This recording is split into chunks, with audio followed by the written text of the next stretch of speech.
Hello, അപ്പം എന്തൊക്കെയുണ്ട് നിങ്ങളുടെ വിശേഷം? സുഖമാണോ? അങ്ങനെ രാവിലെ എണീറ്റ് അവിടെ ഞാൻ നേരെ വന്നത് കിച്ചണിലേക്കാണ്. കിച്ചണിൽ കയറുമ്പോൾ തന്നെ എന്ത് പോസിറ്റീവ് വൈബാണെന്നറിയുക.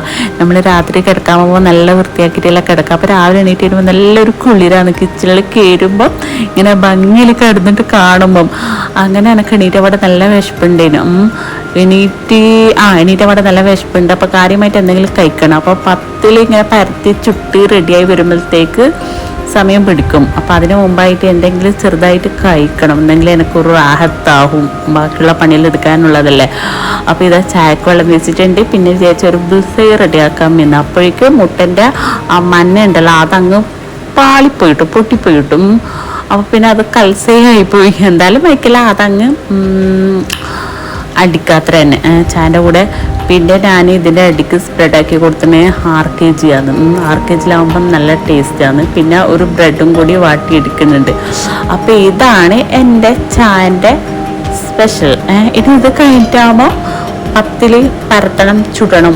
അതൊന്നും ഞാൻ ഈ വീഡിയോയിൽ ഇൻക്ലൂഡ് ആക്കുന്നില്ല. ഞാൻ പെട്ടെന്ന് ചായ കുടിക്കട്ടെ. ചായ കുടിച്ചാൽ തടിക്ക് ഒരു ഉണർവ് ഉണ്ടാവും. നിങ്ങൾക്കൊക്കെ എങ്ങനെ തന്നെയാ? തടിക്ക് ഒരു ഉണർവ് കിട്ടണമെങ്കിൽ ചായ വേണം. ചായ ഇല്ലെങ്കിൽ പിന്നെ എന്തോ പോലെ ഉണ്ടാവും അല്ലേ?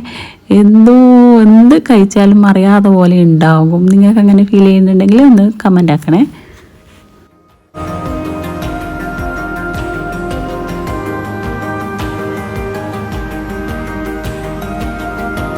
അങ്ങനെ ഇതാ ഉച്ചക്കത്തെ പരിപാടിയിലേക്ക് നീങ്ങിയിട്ടുണ്ട്. ഈ ഒരു പച്ചക്കറി വെച്ചിട്ട് ഞാൻ നല്ല ടേസ്റ്റി കറിയാണ് റെഡിയാക്കാൻ പോകുന്നത്. തേങ്ങ വറുത്തരച്ചിട്ടാണ് വെക്കുന്നത്. തേങ്ങ വറുത്തിട്ട് അരച്ചിട്ട് അങ്ങനെയാണ് റെഡിയാക്കുന്നത്. അപ്പോൾ മക്കൾക്കില്ലേ ഇടയ്ക്കിൽ ഇങ്ങനത്തത് കൊടുക്കണം. എന്ന് ചിക്കനും ഇറച്ചിയെല്ലാം കൊടുത്തിട്ട് അവരെ ശീലാക്കാൻ പാടില്ല. നമുക്കും അങ്ങനെ വെക്കുമ്പോൾ ഈസി തന്നെയാണ്. പക്ഷേ എന്ന് ചിക്കനൊക്കെ വെക്കുമ്പോൾ മടുപ്പ് പിടിക്കുന്നില്ലേ? ചില ആളൊക്കെ എങ്ങനെയാണ് ഈ ദിവസം കഴിക്കുന്നത്. എൻ്റെ ഒരു ഫ്രണ്ടുണ്ട്, എപ്പോഴും നോക്കുമ്പോൾ ഇറച്ചിയെ കഴിക്കുമ്പോഴും ഞാൻ പറയും മടുപ്പൊന്നും പിടിക്കുന്നില്ലേ എന്ന് ചോദിക്കും. അന്നേരം പറയും ഇല്ല എന്ന് പറയും. നമുക്കൊന്നും പിന്നെ അങ്ങനെ കഴിക്കാൻ പറ്റുന്നില്ല അല്ല, എനക്കും നോക്കൂല. അപ്പോൾ ആ ദിവസം ഇറച്ചി തന്നെ കഴിക്കാൻ. വെച്ചൊക്കെ കട്ട് ചെയ്യുമ്പം ഞാൻ ഇങ്ങനത്തെ പഴയ കട്ടിംഗ് ബോർഡാണ് എടുക്കാറ്. എന്തായാലും ഇതിൻ്റെ എല്ലാം കറ ഇളകിയിരുന്നല്ലേ. അപ്പോൾ പുതിയ എടുത്താൽ ശരിയാവില്ല എന്ന് വിചാരിച്ച് കുറച്ച് പഴയതാകുമ്പോൾ പ്രശ്നമില്ലല്ലോ, നമുക്ക് കൂടുതൽ ഒരു സങ്കടം വരില്ലല്ലോ അല്ലേ? അങ്ങനെ തന്നെയല്ലേ നമ്മളെ കിച്ചൺ സാധനം എന്ന് പറയുമ്പോൾ നമുക്ക് അങ്ങനെ തന്നെയല്ലേ അല്ലേ? നമ്മളതിനെ നോക്കി കൊണ്ടുപോകുന്നതല്ലേ. പിന്നെ എന്താ വെച്ചാൽ അപ്പോൾ എന്നെപ്പോലെ ആരെങ്കിലും ഉണ്ടെങ്കിൽ ഒന്ന് കമൻറ്റ് ചെയ്യണേ. അങ്ങനെ ഇതാ ഇത് ഫുൾ കട്ട് ചെയ്തിട്ട് ഞാനിത് വേറൊരു പ്ലേറ്റിലേക്ക് മാറ്റിയിട്ടുണ്ട്. ഇനി ഇതിൻ്റെ കറ പോകാൻ വേണ്ടിയിട്ട് നല്ല ചൂടുവെള്ളമാണ് ഒഴിച്ച് കൊടുക്കുന്നത്. അപ്പോൾ നിങ്ങളെങ്ങനെയാണ് ഈ ഒരു കായൻ്റെ കറ കളയാറ്? ഒന്ന് കമൻറ്റ് ചെയ്യണേ. അങ്ങനെ എൻ്റെ കൈക്ക് അല്പം കറ പിടിച്ചിട്ടുണ്ട്. അത് വൃത്തിയാക്കാൻ വേണ്ടിയിട്ട് ഞാൻ വെളിച്ചെണ്ണയാണ് തടവി കൊടുത്തത്. എന്നിട്ട് പെട്ടെന്ന് അത് വൃത്തിയാക്കി എടുക്കുന്നു. കറക്കെ പിടിച്ചാൽ നമ്മളങ്ങനെ വെച്ചിരിക്കാൻ പാടില്ല, പെട്ടെന്ന് തന്നെ അത് വൃത്തിയാക്കി എടുക്കണം. ഇപ്പം അനാറൊക്കെ കട്ട് ചെയ്യുമ്പോൾ അങ്ങനെ തന്നെയല്ലേ, പെട്ടെന്ന് കറ പിടിക്കും. നമ്മളെ കൈയല്ലേ, നമ്മളല്ലേ അതിനെ ഭംഗിയാക്കി കൊണ്ട് നടക്കേണ്ടത് അല്ലേ? പിന്നെ ചില ആൾ പറയുന്ന ഒരു കാര്യമാണ്, മങ്ങലെല്ലാം കഴിഞ്ഞില്ലേന് എന്തിനാണ് ഇങ്ങനെ വൃത്തിയാക്കുന്നത് എന്നൊക്കെ ചോദിക്കുക. അല്ല, അങ്ങനെ ചോദിക്കുന്നവരൊക്കെ ഉണ്ട്. എന്നോട് ചോദിക്കാലൊന്നുമില്ല, ഞാൻ അതിന് തക്കതായ മറുപടി കൊടുക്കും. പിന്നെ അങ്ങനെ ചോദിക്കുന്നവരൊക്കെ ഞാൻ മുമ്പ് കാണാറുണ്ട്. അപ്പം ഞാൻ ഒരു കാര്യം ചോദിക്കട്ടെ, കല്യാണം കഴിഞ്ഞെന്ന് വിചാരിച്ചിട്ട് അതിൻ്റെ അർത്ഥമല്ല നശിച്ചു പോയി എന്നാണോ? അങ്ങനെയൊന്നും ഇല്ല. നമ്മളെല്ലാം നല്ല നീരിൽ കൊണ്ടു നടക്കണ്ടേ, അന്നെങ്കിലല്ലേ നമുക്കൊരു കാണുമ്പോൾ അയ്യോ നമ്മളെ കൈ ഇങ്ങനെ നല്ല വൃത്തിയുണ്ടല്ലോ, നല്ല വെളുപ്പുണ്ടല്ലോ എന്നെല്ലാം വിചാരിക്കും. നമുക്ക് ഒരു എനർജിയെല്ലാം ഉണ്ടാവുമല്ലേ? അപ്പോൾ എന്നും അതിനെ നല്ല വൃത്തിയിലും വെളുപ്പിലും കൊണ്ട് നടക്കാൻ വേണ്ടിയിട്ട് നോക്കുക. മറ്റുള്ളവർ എന്ത് വേണമെങ്കിലും പറഞ്ഞോട്ടെ, അത് അവരുടെ സ്വഭാവത്തിൽ പെടുന്നതാണ്. അങ്ങനെ കായും ഉരുളക്കിഴങ്ങും ആണ് ഞാൻ കട്ടാക്കി എടുത്തത്. ഇനി ഇതിലേക്ക് അല്പം പരിപ്പ് ചേർത്ത് കൊടുക്കുന്നുണ്ട്. പിന്നെ ഒരു തക്കാളി, ഒരു സവാള, പച്ചമുളക് നമുക്ക് എത്രയാണോ വേണ്ടത് അതിനനുസരിച്ചിട്ട് 2 or 3 എടുക്കുക.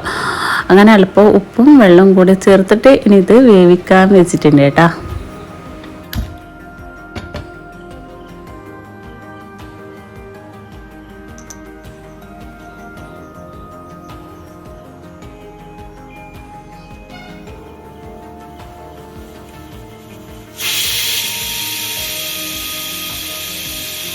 അങ്ങനെ 2 കൂക്കിയ ശേഷം ഞാൻ കുക്കർ ഓഫാക്കി ഇട്ടിട്ടുണ്ട്. വെജിന് അത്രയും വേണ്ടും. ഒരുപാട് വിസിൽ കയറിയ പിന്നെ വെച്ചൊക്കെ ഉടഞ്ഞു പോകും. ഇനി ഇതാ എണ്ണ ചേർത്ത് കൊടുത്തിട്ടുണ്ട്. ഈ ഒരു പാനിലേക്ക് എണ്ണ ചൂടായി വന്നാൽ പിന്നെ തേങ്ങയും പിന്നെ അതിൻ്റെ കൂടെ അണ്ടിപ്പരിപ്പ്, 2 വെളുത്തുള്ളി, ചെറിയുള്ളി, വലിയ ജീരകം, അവാഷി എന്നൊക്കെ പറയുന്നത്, പിന്നെ കറിവേപ്പില, പിന്നെ പൊടികൾ എന്ന് വെച്ചാൽ മഞ്ഞൾ, കൊത്തമ്പരി, പിന്നെ മുളക്, അതൊക്കെ ആവശ്യാനുസരണം എടുത്തിട്ട് നല്ലതുപോലെ ഇതാ എണ്ണയിലിട്ടിട്ട് വറുത്തെടുക്കുകയും ചെയ്യുന്നത്.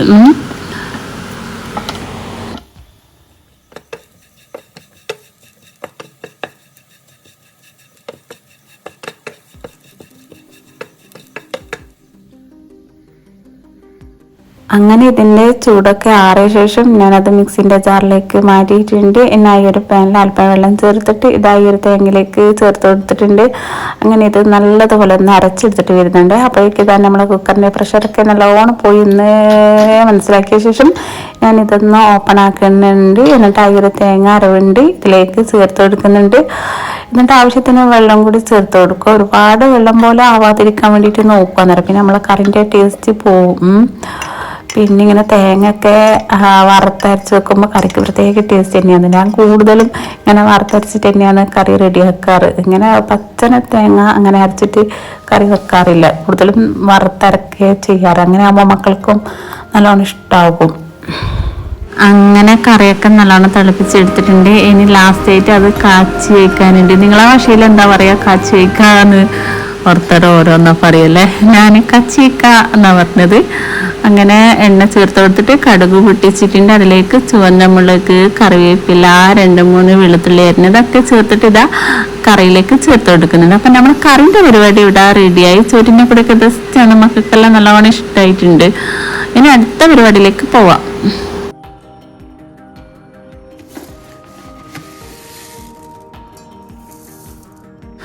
ഇതെന്താണെന്ന് വെച്ചാൽ എൻ്റെ പൊടിപ്പിച്ച് വെച്ചിട്ടുള്ള പത്തലിൻ്റെ പൊടി കഴിഞ്ഞിട്ടുണ്ടായിരുന്നു.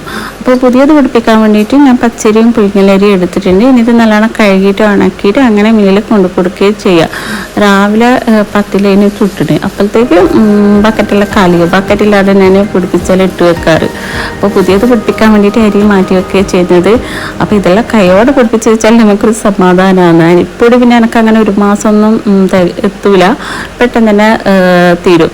അരിപ്പൊടി വെച്ചിട്ട് നമ്മളെല്ലാം റെഡിയാക്കുന്നുണ്ടല്ലോ. നൂൽപ്പിട്ട്, പിന്നെ കൽമാസ, അങ്ങനെ പല ഐറ്റംസ് റെഡിയാക്കുന്നുണ്ട്. പെട്ടെന്ന് തന്നെ ഇത് കഴിയും. അങ്ങനെ ഇതാ പച്ചരി എടുത്ത ശേഷം ഞാനത് സ്റ്റോർ റൂമിലേക്ക് കൊണ്ട് വെച്ചിട്ടുണ്ട്.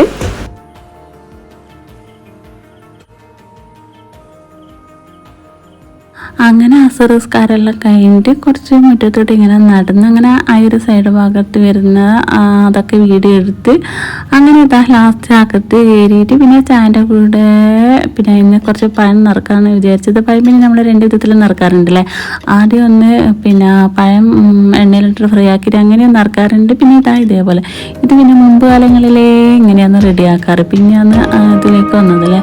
അങ്ങനെയാ തോന്നുന്നത്, എനിക്ക് കറക്റ്റായിട്ട് അറിയില്ല. അപ്പോൾ ഇങ്ങനെ നല്ല ടേസ്റ്റിൻ്റെയാണ്, കുഴപ്പമൊന്നുമില്ല. നല്ലോണം പൊരിച്ചെടുക്കണം. ഇങ്ങനെയാകുമ്പോൾ ആണെങ്കിൽ ആ ഉള്ളിൽ വരുന്ന പഴമൊക്കെ നല്ലോണം പൊരിയും. പിന്നെ അപ്പോൾ പൂതി വന്നാൽ പിന്നെ ഇങ്ങനെ റെഡിയാക്കാമെന്നല്ലാണ്ട് ഇനി എന്താ പറയാനുള്ളത്? കൂടുതലൊന്നും പറയാനില്ലേ, ഇത്രയൊക്കെ ഉള്ളൂ. അപ്പോൾ നിങ്ങൾക്ക് എൻ്റെ വീഡിയോ ഇഷ്ടമാണെന്നുണ്ടെങ്കിൽ ലൈക്ക് കൊടുക്കണം. Okay, by.